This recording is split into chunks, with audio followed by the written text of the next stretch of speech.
warahmatullahi wabarakatuh.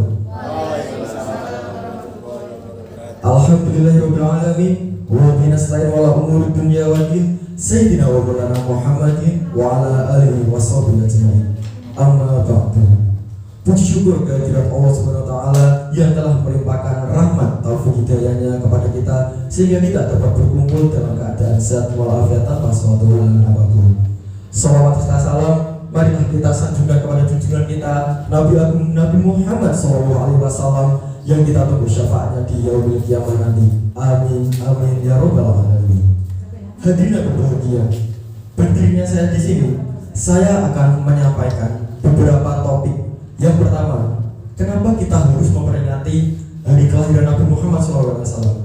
Dan yang kedua, kita banyak mendengar bahwa sebagian orang, beberapa kaum itu mengatakan bahwa Maulid Nabi ini adalah bid'ah. Nanti kita cari tahu sebenarnya bid'ah atau enggak sih. Terus yang ketiga, sebagai bukti cinta kita kepada Nabi Muhammad, apa yang harus kita lakukan? Dan hadirin yang berbahagia, sebelum melangkah ke topik selanjutnya, izinkan saya memperkenalkan diri terlebih dahulu. Saya Arman Maulana, biasa dipanggil Arman, dari kelas 12 A1. Baik, untuk topik yang pertama, kenapa kita harus memperingati hari kelahiran Nabi Muhammad SAW? Jadi hadirin yang berbahagia, Allah berfirman pada Quran surat Al-Anbiya ayat 107. Bismillahirrahmanirrahim. Wa ma arsalnaka illa rahmatan lil alamin. Yang artinya, dan kami tidak mengutus engkau Muhammad melainkan sebagai rahmat bagi semesta alam. Jadi hadirin berbahagia, Nabi Muhammad SAW diutus oleh Allah Subhanahu wa taala ini adalah menjadi rahmat bagi semua, bagi semesta alam, tidak hanya untuk manusia. Bisa kita lihat ketika Nabi Muhammad dilahirkan, ketika beliau menyebarkan ajaran Islam yang dimana penduduk Makkah dan Madinah waktu itu adalah berada di zaman jahiliyah atau zaman kebodohan. Di zaman itu mereka menyembah berhala atau patung. Mereka dipenuhi dengan kegelapan dunia. Dan Nabi Muhammad hadir untuk menjadi cahaya, jadi penerang bagi umat manusia di dunia ini. Hadirin yang berbahagia semua.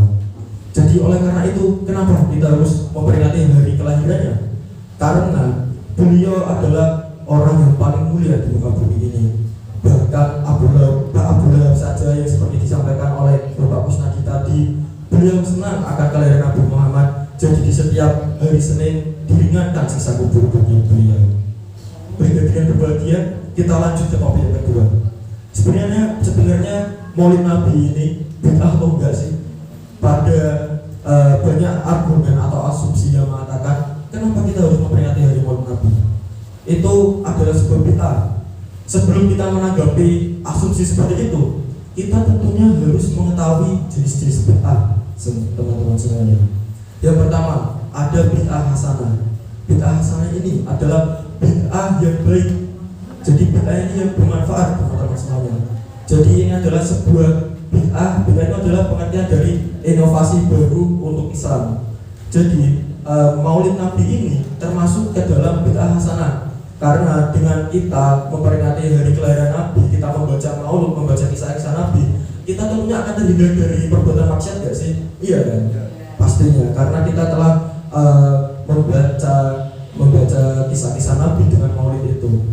Yang kedua, ada bid'ah sayyi'ah. Bid'ah sayyi'ah ini adalah bid'ah yang buruk. Hadirin yang berbahagia semua. Jadi bid'ah yang buruk ini, contohnya menambahkan rakaat pada sholat, itu adalah hal yang tidak diperbolehkan karena rakaat sholat itu tidak bisa ditambah dan tidak bisa dikurangi. Yang ketiga, ada yang namanya bid'ah mubahah. Bid'ah mubah ini adalah hukumnya boleh atau mubah. Karena apa?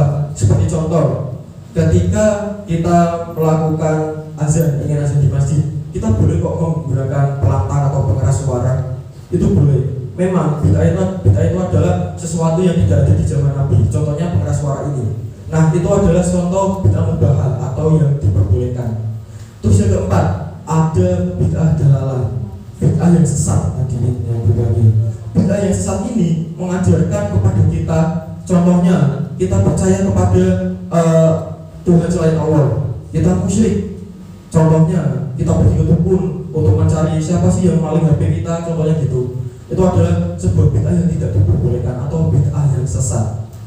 Baik, kita melanjutkan ke topik yang ketiga, yaitu bagaimana cara kita mengimplementasikan bahwa kita itu cinta pada Nabi Muhammad SAW.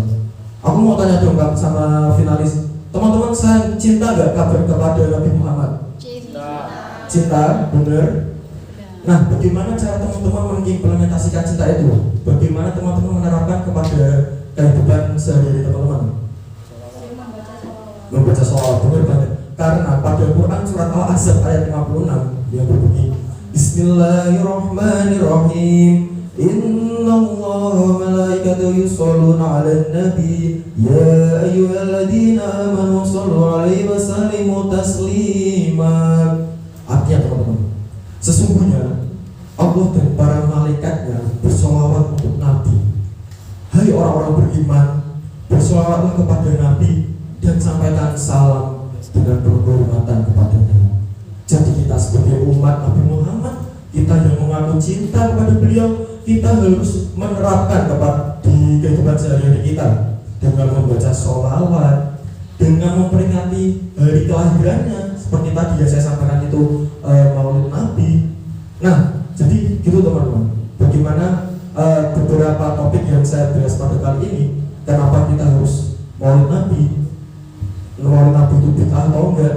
Dan kenapa sih apa yang bisa kita lakukan untuk mengimplementasikan bahwa kita itu cinta kepada Nabi Muhammad? Jadi sepakat ya teman-teman, kalau bukti cinta kita kepada Nabi Muhammad itu didasari dengan kita harus bersolawat kepada beliau. Sepakat ya? Oke. Karena kita semua sudah sepakat, kita sudah membahas 3 topik yang telah saya angkat. Semoga pertemuan kita pada kali ini tidak berakhir sampai sini saja. Semoga kita bisa belajar bersama lagi dengan pertemuan-pertemuan yang selanjutnya. Baik, semoga dalam apa yang saya sampaikan ini bisa bermanfaat untuk kita semua, khususnya untuk ilmu pengetahuan kita ketika kita nanti dihadapkan oleh asumsi-asumsi yang bisa mempengaruhi pikiran kita. Itu kita bisa menjawab dengan dasar yang telah kita miliki. Baik, cukup sekian yang bisa saya sampaikan. Terima kasih atas perhatiannya. Mohon maaf apabila ada tutur kata yang kurang berkenan. Saya akhiri akhirul kalam. Wassalamualaikum warahmatullahi wabarakatuh. Waalaikumsalam.